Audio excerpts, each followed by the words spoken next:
Kuwait में इमारत में आग लगने से झारखंड के एक शहरी की भी मौत हो गई है। हादसे की जानकारी मिलने के बाद सीएम चंपाई सोरेन ने अफसोस का इजहार किया है। उन्होंने सोशल मीडिया साइट एक्स पर पोस्ट करके लिखा है कि कुवैत की एक इमारत में आग लगने के हादसे में झारखंड के एक शहरी की भी मौत की खबर अफसोसनाक है।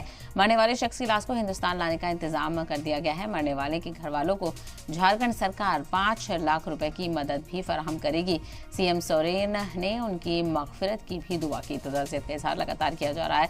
सरकार की तरफ से हर मदद की यकीन दहानी कराई जा रही है, लेकिन अफसोसकुन ये है कि इन लोगों को बचाया नहीं जा सका। किस तरह से ज़बरदस्त आतिशबाज़ी देखने को मिली थी और इस आग की जद में आकर कई परिवार पूरी तरह से टूट गए। तो वहीं 45 हिंदुस्तानियों की भी मौत हुई है, जिसमें से कुछ शहरी यूपी के हैं तो कुछ अलग अलग जगहों के भी हैं। तो वहीं झारखंड का भी एक शख्स शामिल है जिसकी इस हादसे में मौत हुई है। उसकी जज्द खाकी को भी अहले खाना को सौंप दिया जाएगा।